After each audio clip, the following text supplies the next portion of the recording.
Hi, boys and girls. So, yesterday you got to learn about fables, and I read you your first fable. I read you the classic tale of the tortoise and the hare, which is the most famous fable of all, I would say. So, we learned that a fable is a type of fiction story where the animals act like humans. It usually teaches you a moral or a lesson, and there is some type of trickery usually involved.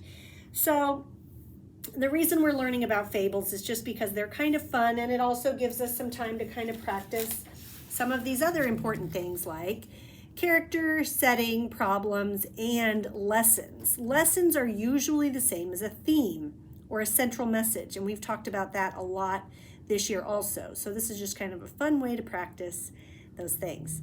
So I told you that we would fill this out together after reading The Tortoise and the Hare. You have already done it on your own, so I'm just going to kind of talk you through so you can think in your head if you answered it correctly or not.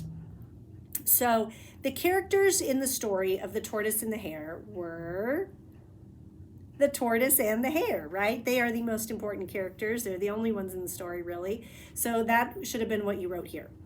Now, the setting of the story, you could say outside, but the race itself is actually kind of a place, right? Like they're walking along a path.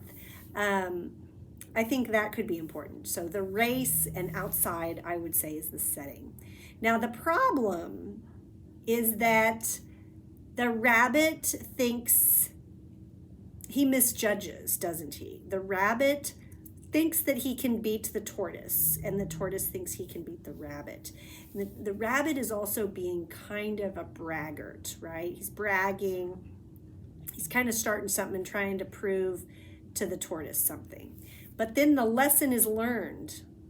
There's a little bit of trickery, and there's different versions of this story where the tortoise does a little more tricking.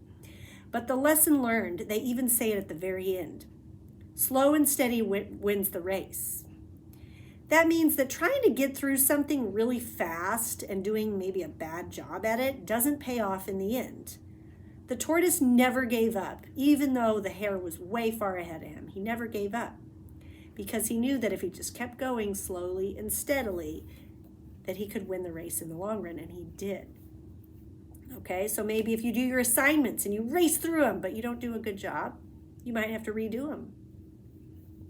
And somebody who takes their time and does it right the first time might be done before the person who rushed. Okay?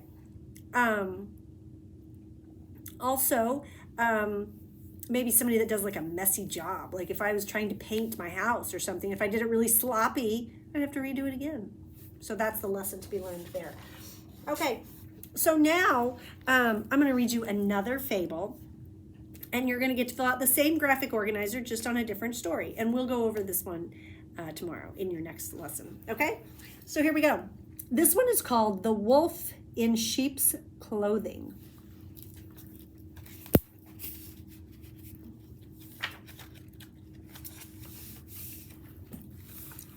There once was a clever wolf. Each night he watched the farmer lock his flock of sheep behind a tall fence.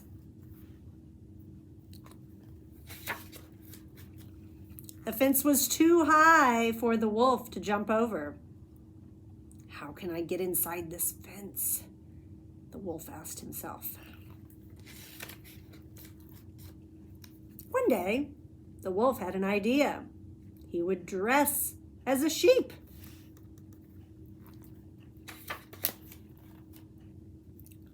That night, the farmer brought the sheep home, and the wolf slipped into the flock. See him? He's dressed up like a sheep. Come on, the farmer said. In you go. The farmer didn't notice anything strange, so the wolf walked past him into the pen. Click! The farmer locked the gate. At last, the wolf was on the other side of the fence. See his little tail? The wolf tried to decide which sheep to eat first. Just then, the farmer came back.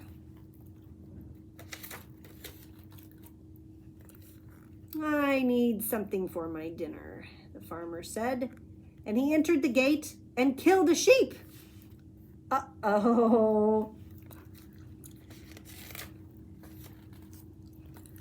Soon, he discovered the sheep he had killed was actually a wolf.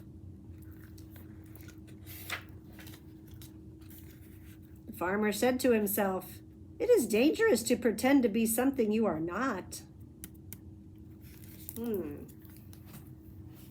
So, in that story, who were the main important characters? I'd say there are at least two, maybe three. The third one's kind of a group. Where are they at? The setting. What's the problem? Okay. And then what's the lesson that is learned in that story? It's definitely a fable, right? Well, let's see. Is the wolf acting like a wolf? He wants to eat the sheep. That's pretty normal. The sheep are acting like sheep. But would a wolf be smart enough to like dress up like a sheep? Probably not. He's being a little too clever. It's going to teach you a lesson, and there is trickery. That wolf is tricking the farmer to get in there, isn't he? All right, so you fill out this page on that new story of the wolf in sheep's clothing, and we'll talk about it later.